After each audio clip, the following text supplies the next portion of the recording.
When I saw Mulan, it made a huge impact on me, especially because like, oh my God, she's like me. And I actually practice Wushu. Yeah. You know, not to be a stereotype, you know, there are people that are Asian martial artists that can kick ass, which I happen to be, you know. Yes, you can.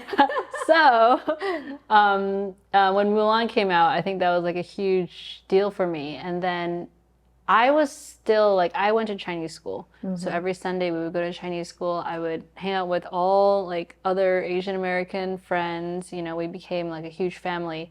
But I just had that on the weekends. I had that after school. In school, like I never talked about it. I was like completely two different people. And we were shooting some projects at the same time. Wow. We were sleep deprived. We were, you know, flying in and out of places, going straight to the set from the airport, like just so many stressful things. And then so many stressful things happened in that year. We both lost our parents. Oh. I lost my dad. He lost his mom.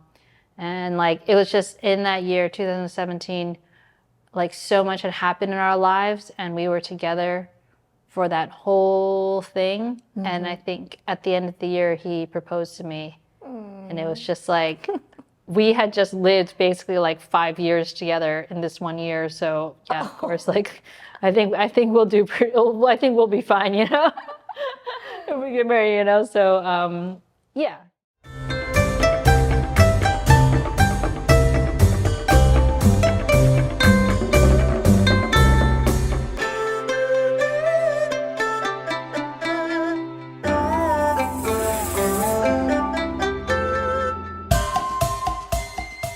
Hi, I'm Sharon Landon, and welcome to my podcast, Old Asian Lady.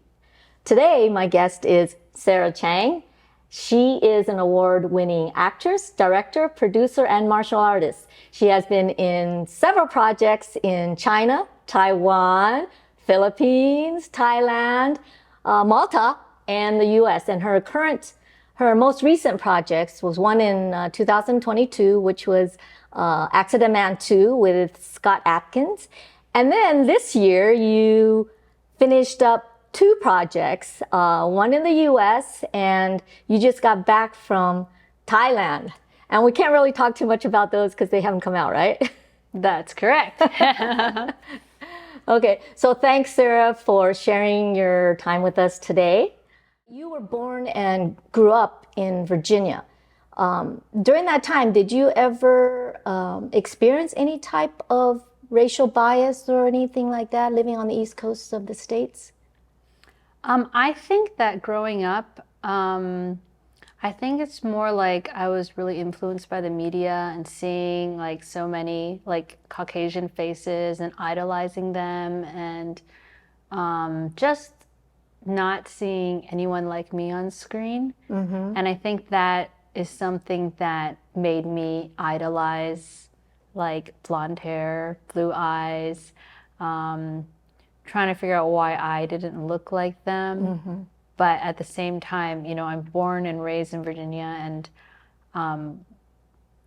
it's just like, I felt like I didn't belong, but I don't know why. Like, I'm American. Like, like it's funny because I feel like I didn't really experience any blatant racism towards me or my family or anything, but I think it's just something that I grew up just thinking I'm inferior, you know?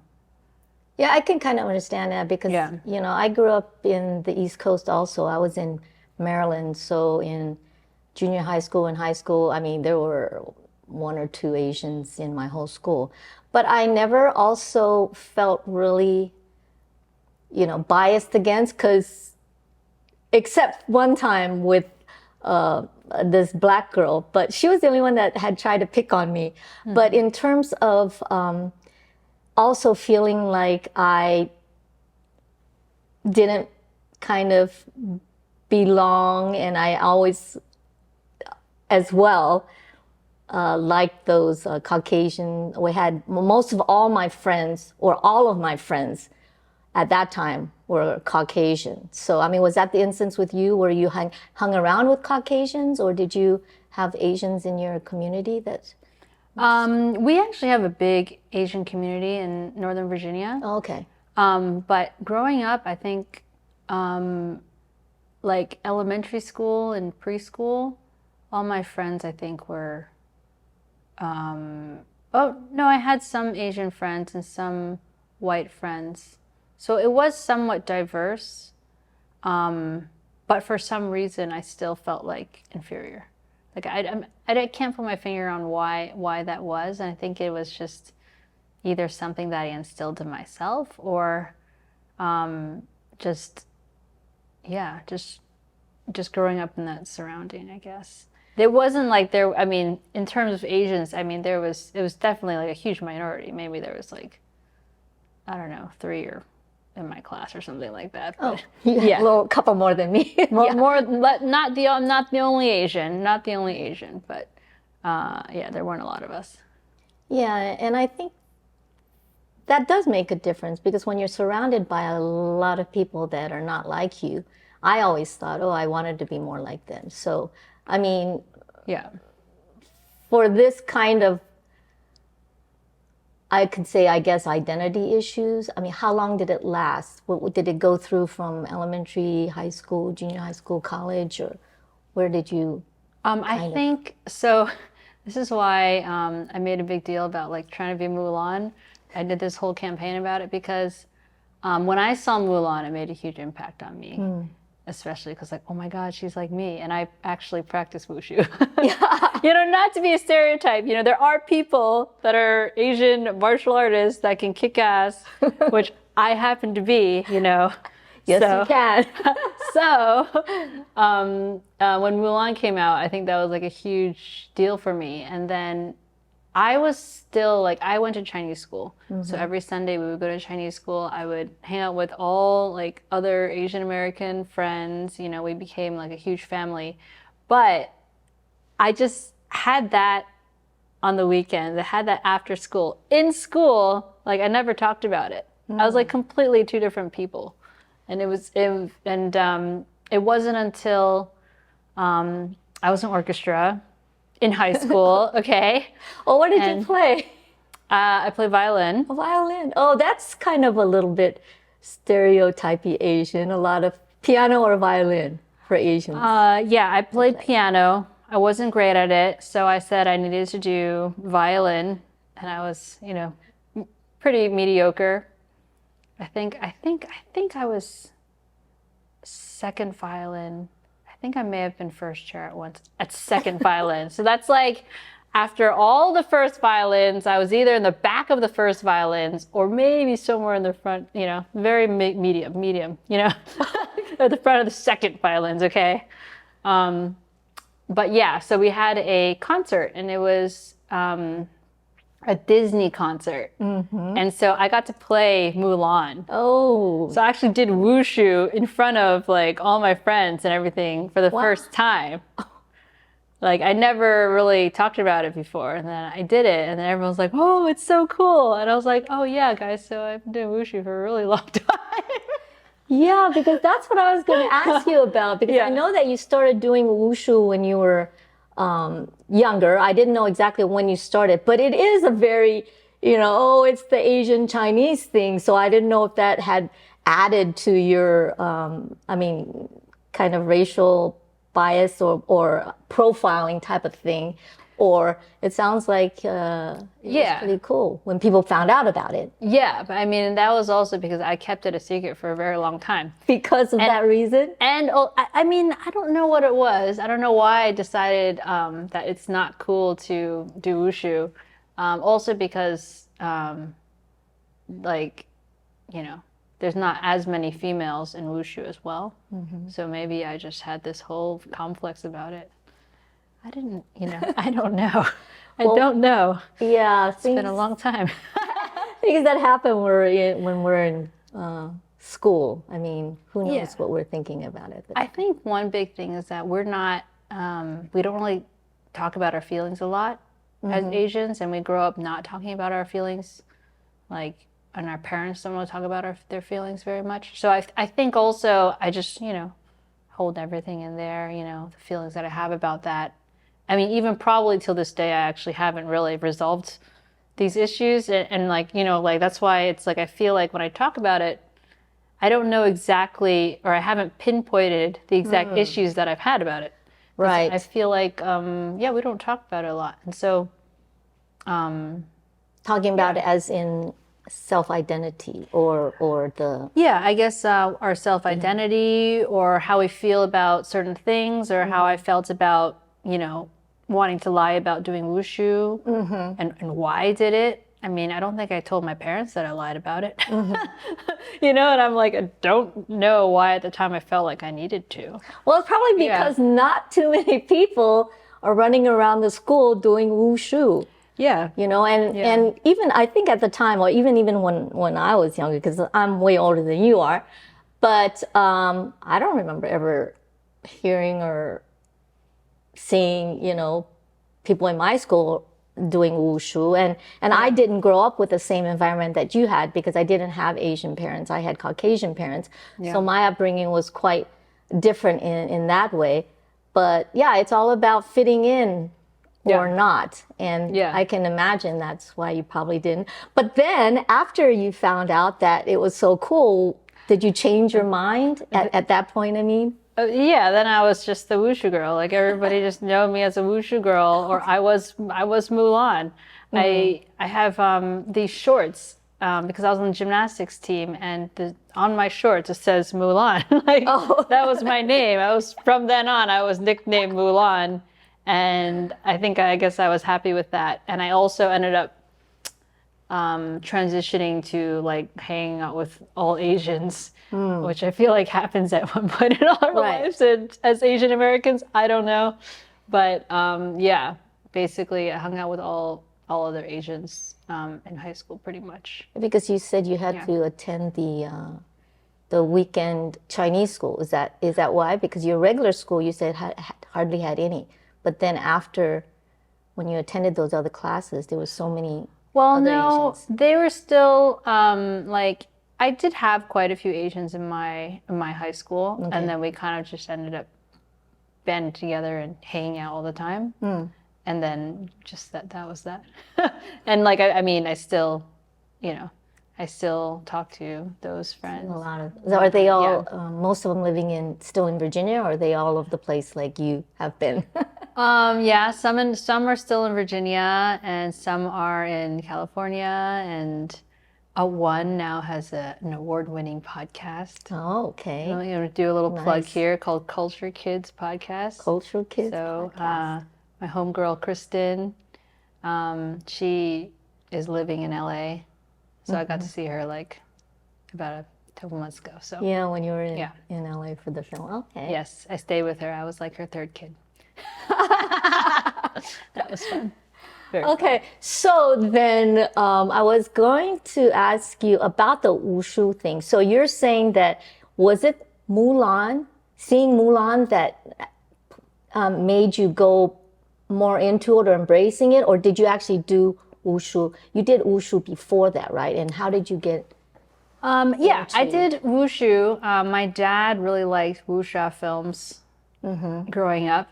He does not do wushu, but he figured that his two daughters could go and do wushu for him, I guess. I don't know. He loved it. And we started doing wushu because my dad liked it. There was a coach in our Chinese school that taught wushu, so we went and did it at Chinese school, and then soon we got brought to her academy, and then we just kept training. Wow. Yeah. Okay, so you did a lot of wushu because you were I think 5-time U.S. national wushu team. What was that like? Because I always hear stuff about ice skating competitions and those kind of things, but is it sort of the same? Or is it was a national competition, but was it high school or is it professional?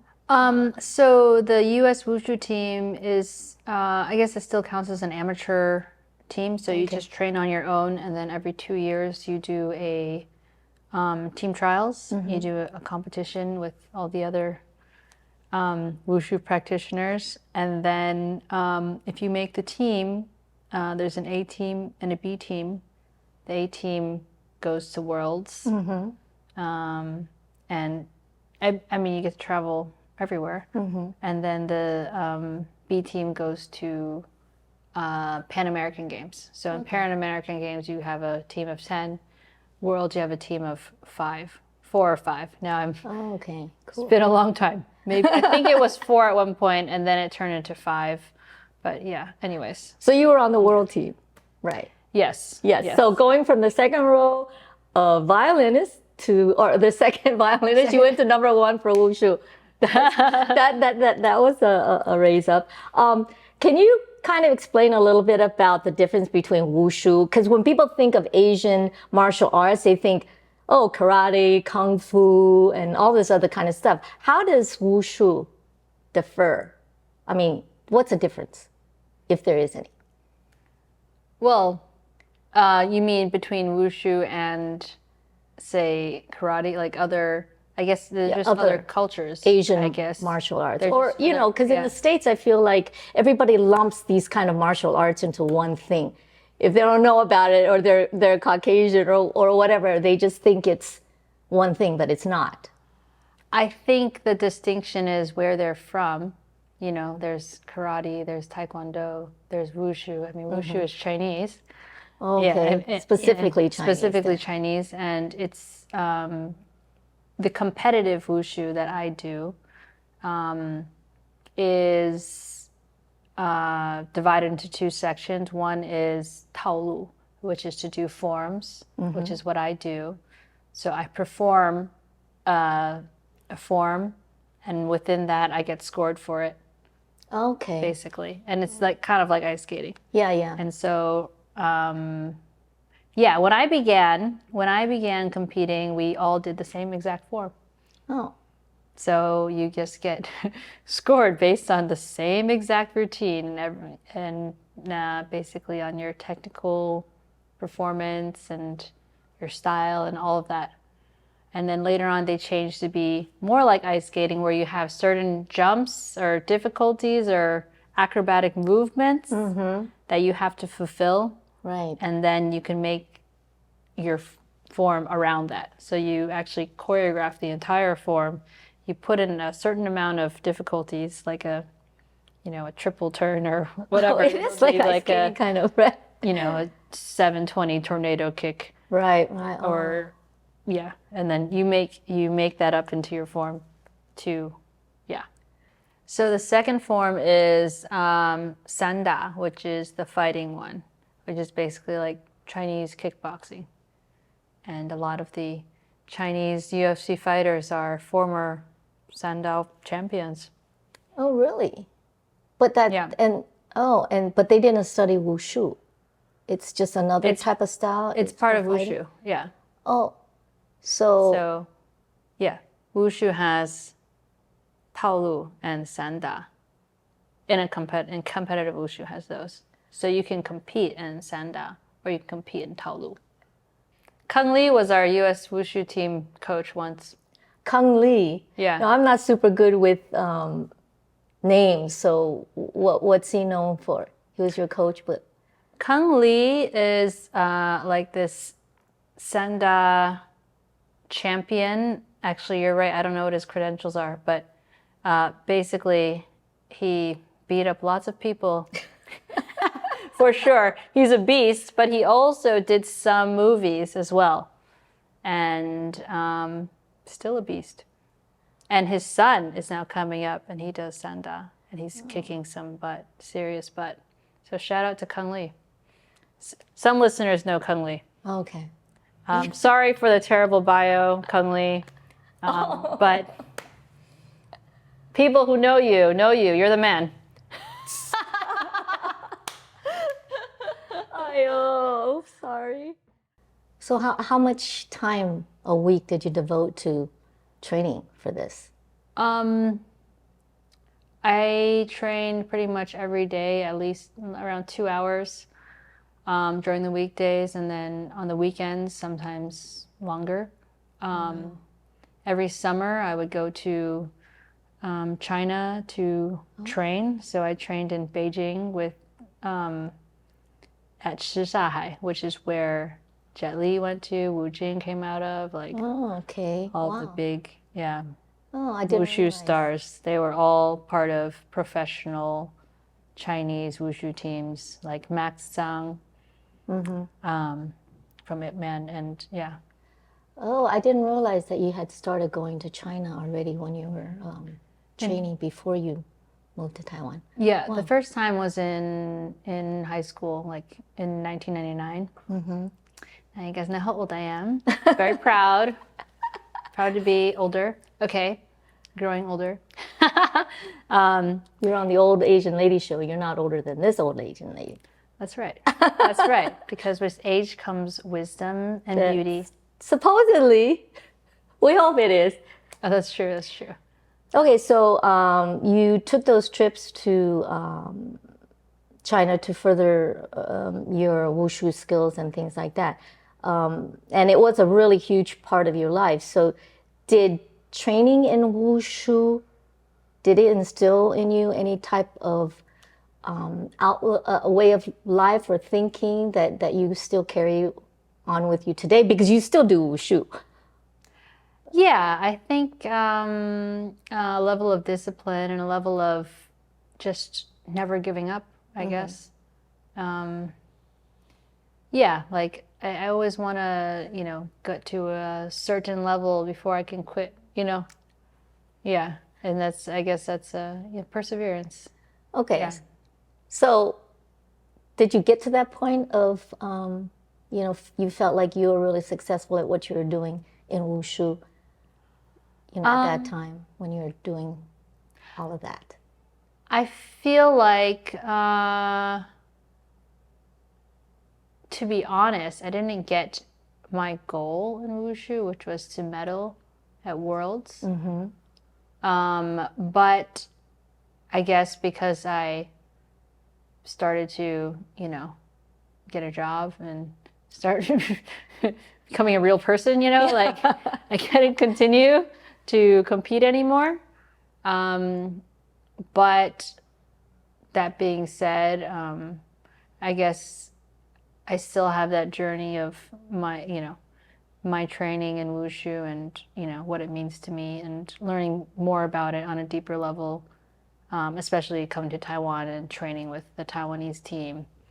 I felt like that in that respect, I think it helped me grow a lot. Yeah.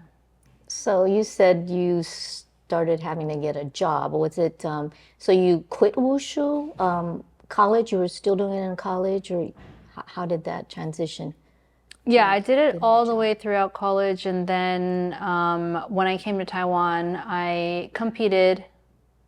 My last competition was the Sport Combat Games, and I think at that time it was just too hard to train after work and essentially by myself because the team training had already ended, and I think it just became too hard to keep it up because the thing about wushu is like the team and doing it with like sort of a family and Right. Being able to train with your your teammates and stuff is really nice. And so I think without that it was really hard to continue, albeit at that time it was like a little bit like conditions weren't that great for training, like where I was training at the time.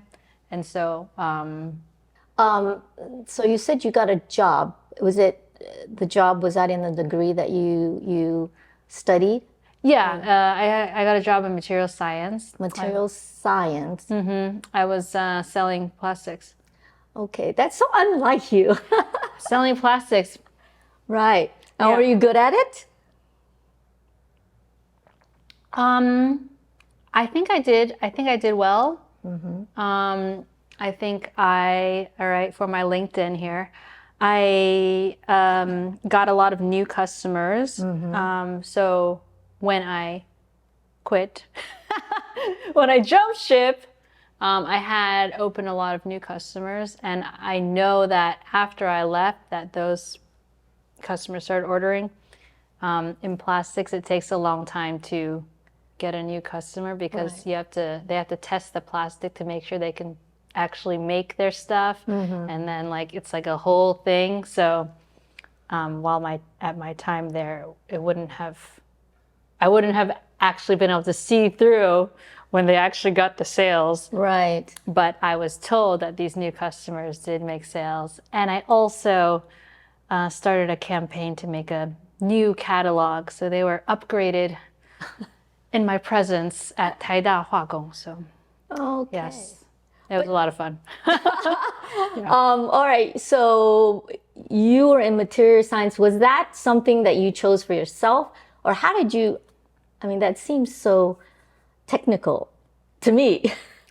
But was that your own choice or? To be honest, I thought that I was quite good at chemistry, and I thought that I was somewhat analytical, and I think I still am. But yeah, I think in school it wasn't that. Well, at school. I wasn't that interested in it anymore, I guess. Right. But yeah, I feel like material science is something that you can use in many different fields. And also, my uncle told me to do that, and I just listened to him. Okay, so it goes back to that, is it was not necessarily your Family own free decision. So I feel like is. that's I have to say that I feel like for me, my parents are not as tiger parents a lot of other Asian parents are, and they're extremely supportive in taking me to all those competitions for Wushu. So I don't think my dad, upon starting us in Wushu, thought that eventually he'd have to cart me around the world to Armenia, Vietnam, Macau, all like Venezuela, all over the world to do these competitions. But to have that support is, yeah, really something. wow. Yeah. I didn't realize you had traveled so much before you started doing all this acting stuff. Yeah. Interesting. Yeah, we traveled a lot. Well, then if I'm on the A team, Yeah. I was always on the A team, right? Let The me think world about team that. was the Let me A think team. about that. To be confirmed later. My memory is not great, but I think that I got to go to usually both Worlds and the Pan American Games, and Oh, both of them.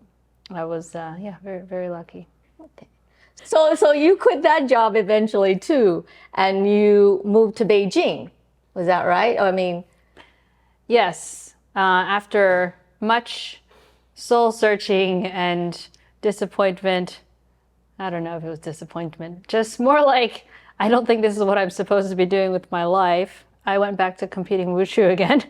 okay. And then eventually found myself in the film industry.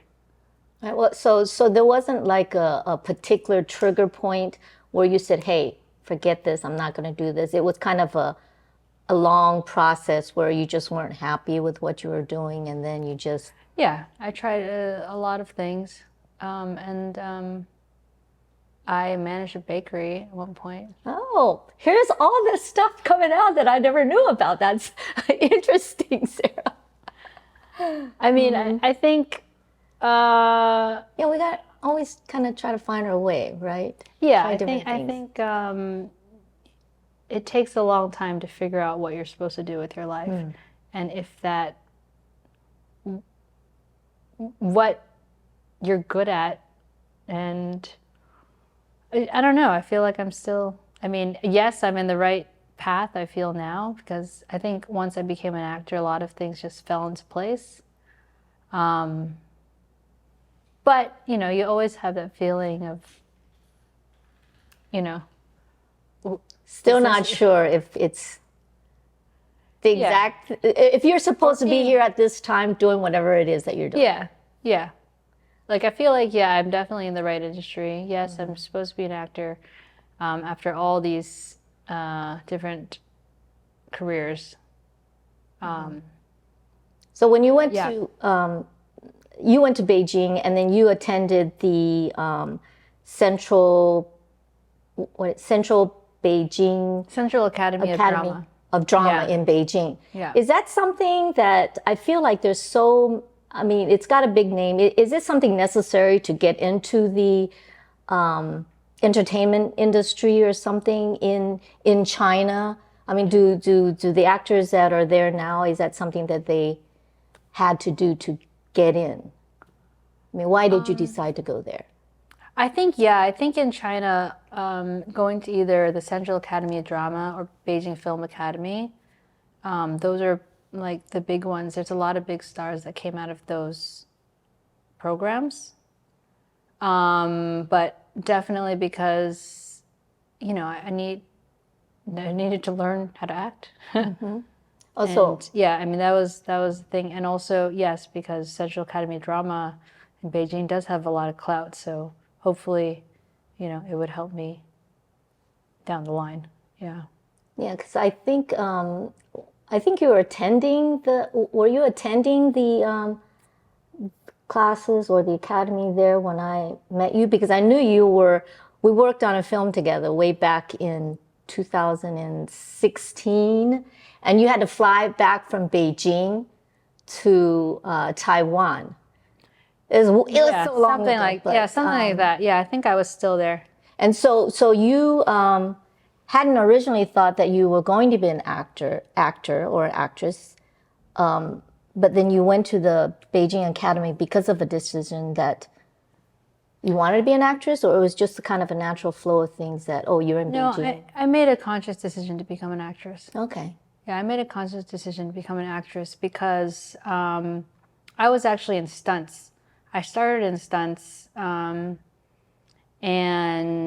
after doing like several projects and having been involved in I would have to say, very small car accident, but to me it meant a lot because I felt that I didn't have any control in that, and so from that point on, I just decided to be an actress. Okay. Yeah. So you do still a lot of stunts and things in movies that you're doing, but you're also mainly an actress. So, yeah. Yes, yeah. Definitely. I mean, I can do all the stunts, and I think it just has to be a conscious decision on what kind of stunts that I do. Yeah, you took training with the Jackie Chan training center, I believe, in Tianjin. Yeah. So, I mean, I've seen a lot of Jackie Chan movies and stuff, and they do their own stunts, and people get hurt. Yeah. So, yeah, it's very dangerous. It's very Yeah. dangerous. It's a very underrated profession. It takes a lot of training. It takes a lot of concentration, and definitely should be in the Oscars. And it definitely makes or breaks a movie, especially the action movies that are making millions of dollars. right. Stunts is like a huge reason why they make those millions of dollars, and the sacrifices that those people make during the movie, or they're huge.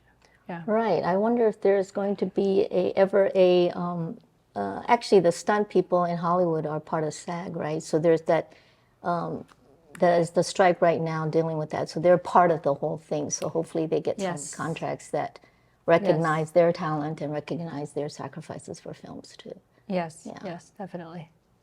So you did several projects when you were in China. Was there one that you did that you felt was the most memorable or had a lasting lasting what do I wanna say? Impression on you? Well, so I did get to work on Wolf Warrior 2, and I mentioned this because it's just funny how things happen and how you meet people, and just everything leads to something. And like I could go on, like this story could go on really long as to how I met this person to that person to actually get me to be there. But I will say that also this is also the first time I met Vince. First time I went to Jackie Chan Training Center. My friend brought me over there, and I knew because he was there auditioning for something, and he knew that Sam Hargrave would be there. And at the time, 8 years ago, Sam Hargrave is the stunt coordinator for like all the big Marvel movies, and also in some parts had doubled Captain America. So to me, Sam Hargrave is Captain America. Oh, so they were in Beijing. He was in Beijing, or at the Jackie Chan. Yeah. So they were getting ready for Wolf Warrior 2. Okay, right. And I knew that he was going to be there, and my friend brought me along too, which I was just very lucky that he brought me, my friend Kevin Lee. And I wore my Captain America shirt. Okay. I wore my Captain America shirt. Not Mulan. No, I wore my Captain America shirt to pay tribute to Sam Hargrave. Oh, right. 'Cause I want him to remember me. Yeah. And so because of that, Sam did remember me, and I was, then I got to work on the project, and I was known as Captain America Girl. So it's just funny how like the small things that you do are like, I don't know, like what happens. And then so just a couple weeks ago, Sam messaged me 8 years later and asked me to be part of a project, and I just filmed something with him in Thailand. That's the one in Thailand. Oh, okay, Yeah. wow. And what's crazy is between that, obviously he was a stunt coordinator at the time, and then he, action directed that Wolf Warrior 2.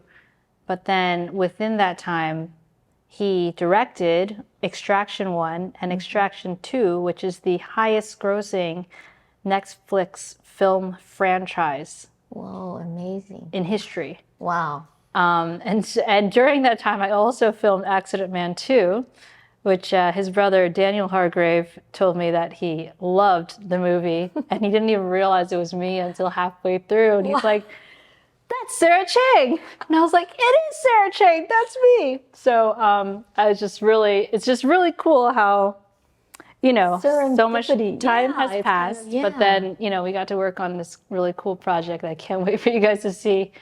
And I just thought it was amazing because he's also like just, there's so much to learn from him, and like, he just really knows like how to make an action film like beautiful, exciting, and just like so dynamic, and it's just really cool to watch him work. So I just feel like that was very fortunate to have been on now 2 of these projects. So can't wait. Maybe you can bring Sam to Taiwan to film a project, because it sounds like he filmed in China or in Thailand or in Asia areas rather than. If we could afford you, Sam, I don't know. I don't know. Right.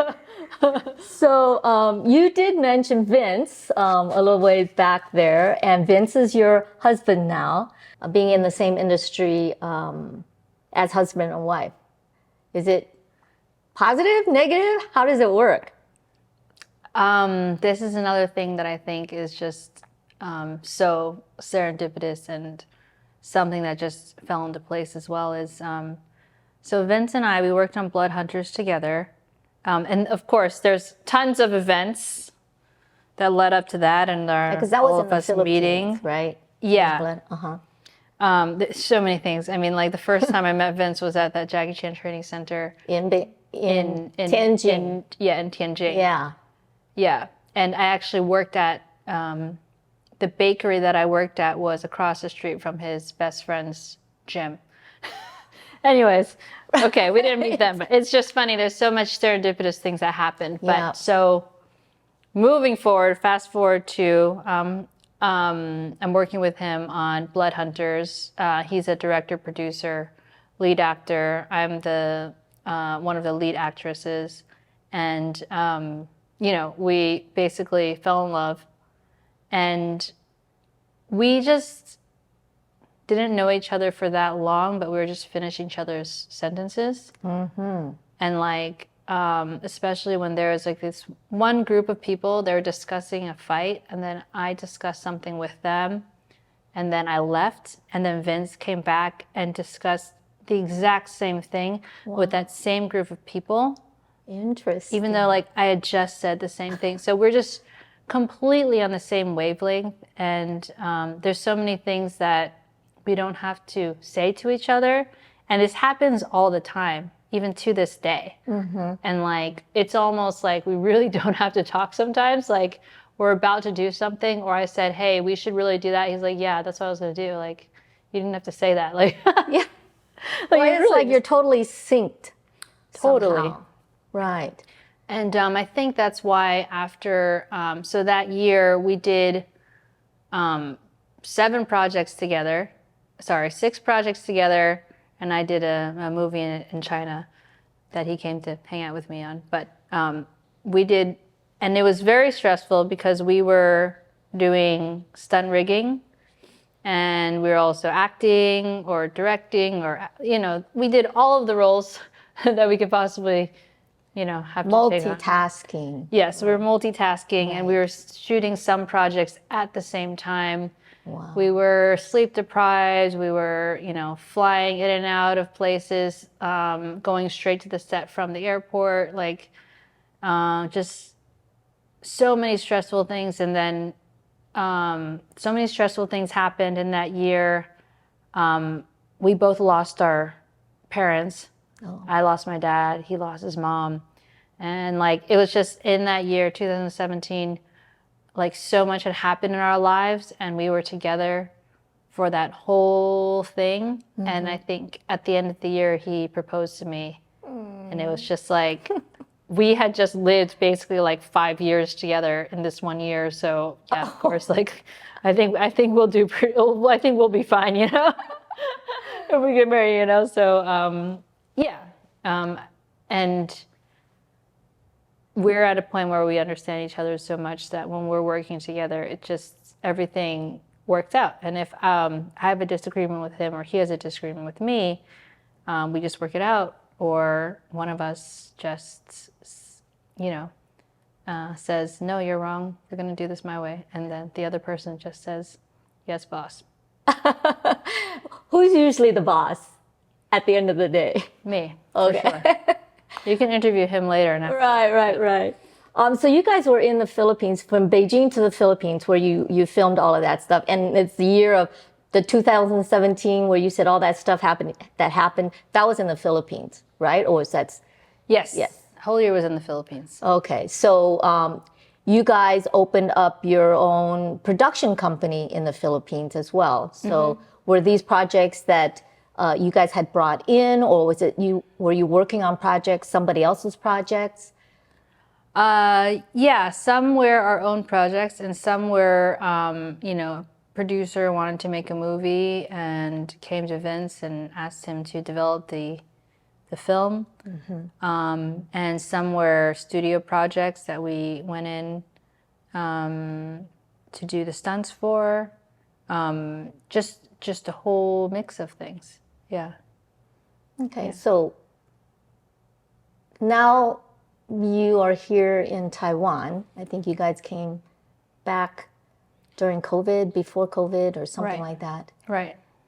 Oh, and by the way, you do have 2 cutest little babies now here, you and Vince. You guys got married in in the Philippines.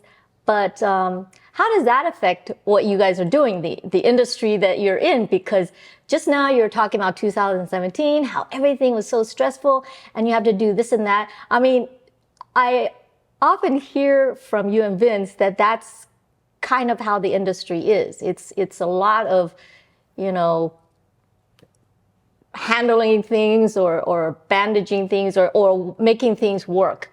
But in terms of that, and being mom and dad now, or you a mom, does that affect your thinking about, you know, yourself in terms of this industry, or I don't know?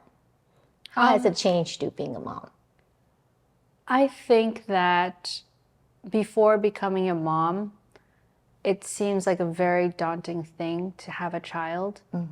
As an actress, because there's this connotation that once you have a baby, you know, your career is pretty much over. And it wasn't until I actually had a baby that I realized that it's not at all. And Yeah. So for those actresses out there that are thinking about having a baby, just have it.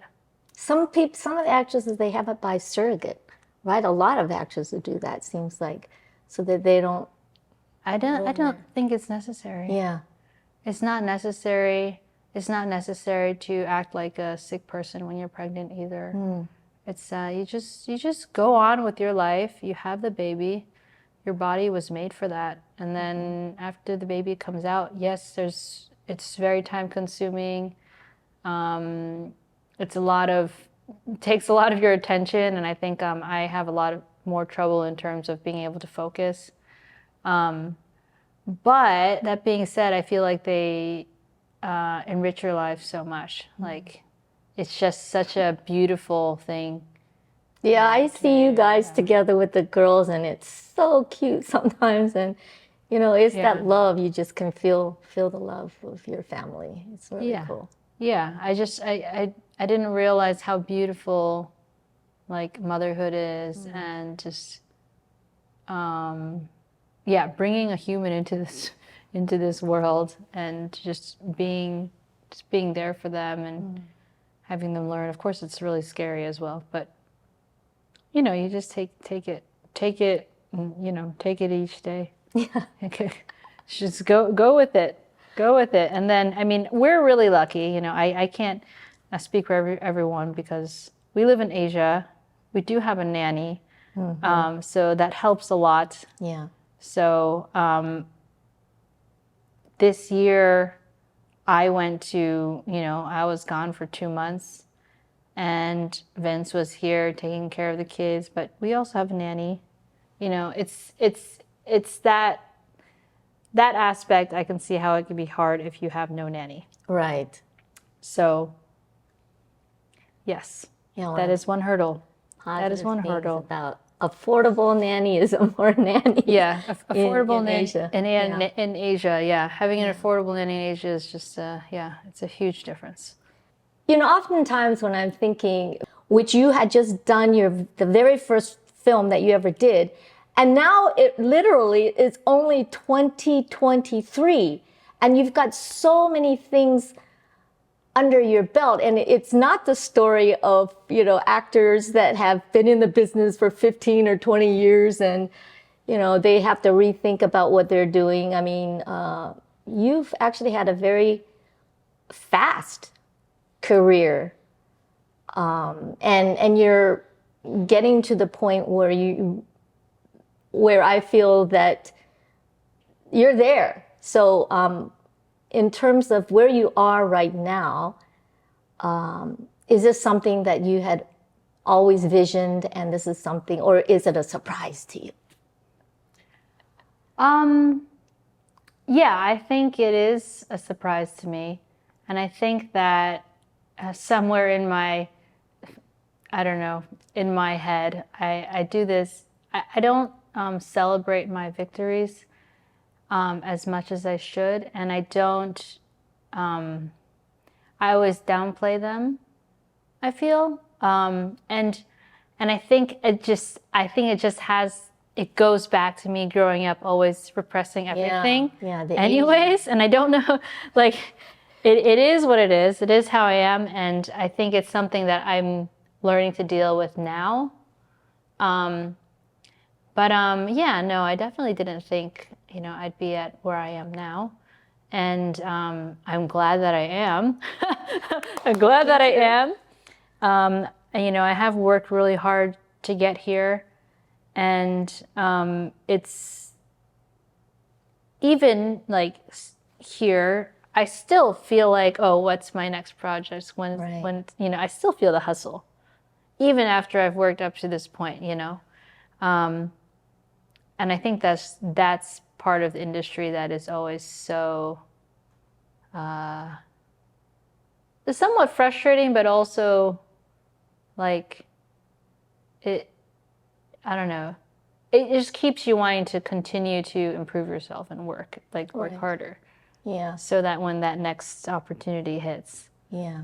You're ready, Because recently too, I mean, I think it's always about learning for sure, new things. And then, you were talking about just working really hard at getting to where you are. And I think a lot of times that's where people don't realize, because, you know, fans that come to movies or see the shows, they think, wow, you know, da da da, she's so great. It just comes so easy. It happened in 8 years, but it really takes a lot of hard work along the way. Yeah. Yeah, and to see it materializing is really cool. But recently, I think you, in your new project this year in LA, you played a different role than you normally do as an actress and director and producer. How was that? Yeah, so I was the stunt coordinator to this project with a very high profile producer. And yeah, it's a lot. It's a lot to be a stunt coordinator. There's a lot of things to think about, to design, to take care of, and it was a lot of fun. It was a lot of fun. It was definitely stressful as well, but I think in the end we, you know, got to do something fun and exciting and closer to my roots, if I'm allowed to say that, and yeah, work with some really cool martial artists that yeah, I've admired as well. Well, it definitely added another dimension of what you can do in this industry. I mean, it's a lot. Yeah, I mean, I have done some, like, I have done stunt coordinating before. I did that for the Trigonal. Okay. Yeah, so I was a stunt coordinator or action director, whichever.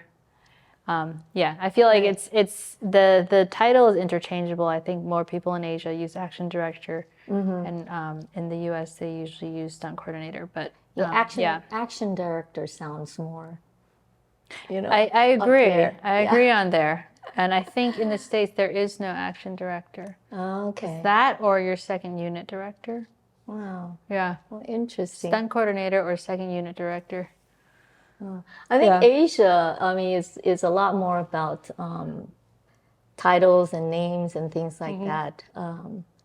So that's an interesting contrast. But I mean, going forward, seeing where you are right now, are there any projects or maybe potential things coming along the way that you could, you know, share with our audience? Or Well, Sharon, our company, C8 Studio, is producing a horror, Netflix horror film from a Korean IP.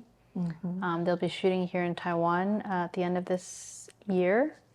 And I think this will probably be our biggest budget film that we're producing here in Taiwan. very cool. So congratulations to us. Looking forward to that. Yeah. Okay. It's very exciting. Yeah, and the way our thought process go, do you feel that you still do it more with an American cultural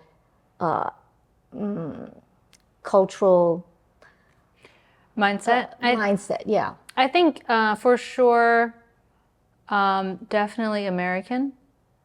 I think I've always been, even while I'm here, I've sort of seen, I mean, I have an understanding of the Taiwanese culture and how things work here, but I think I'll always be more American in that, but with just very sensitive to the Taiwan culture. Okay. Yes. Yeah. So go back to what I was saying earlier about any nuggets of wisdom that maybe you've accrued through all your experiences in the film industry or your life in general as a Taiwanese American, so you're straddling two cultures and things. Would you have any advice or final thoughts? I think just made me think of something that my friend said to me at the Beijing 2007 Worlds. Everyone wanted to go to the Beijing Olympics, and there was like a lot of pressure, and everyone was so serious, including myself. And then he just said to me, like, just have fun. And I feel like that still applies, especially like when you're working, you're on the set. Like, of course, you need to be serious, you need to be ready, and all that thing, and all those things. But it's like this is what you're passionate about, and if you're not, you shouldn't be in this industry because it would suck. But yeah, this is what you're passionate about. You do this to like have fun doing it. You do this to, grow doing it. You do it, but like when you're on the set, you're finally got that project or whatever it is. You really should like have fun. Yeah. You really should, enjoy it. Enjoy the whole process. So in this past project, I did meet some like idols of mine or people I really look up to, and it's intimidating. And I think in some moments I feel like I forgot, they chose me, I'm here, and like I have nothing to be nervous or worried about. I should have just told myself to just have fun. Yeah. Not saying like it was really a big problem or anything, but like in those moments, you can just have fun. Like, like it was great to, reunite with these people and to meet, these big stars. And it's like, yeah, just enjoy the moment and have fun and don't think too much about that part, like, like when for example, if you were to meet like Leonardo DiCaprio or whatever, and you got to like act alongside him in that moment, you're probably going to be like, holy shit, that's Leonardo DiCaprio or whatever. But, if you can think of just having fun or just being in that moment, then maybe it'll just take the edge off of that, Yeah. We're all people. We're working. Yeah. And if you are going to find Sarah, you can find her on Instagram, Facebook, on the website. What other accounts do you have? It's Twitter or X. Yeah, I think I have Twitter. TikTok? It's just Facebook, Instagram, and website. Okay.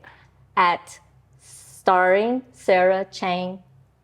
Yes. At Starring Sarah Chang, Facebook, Instagram, and my website is starringsarahchang.com. All right. So thank you, everybody, for joining us today. And this is Sharon Landon from Old Asian Lady signing off. See you next time.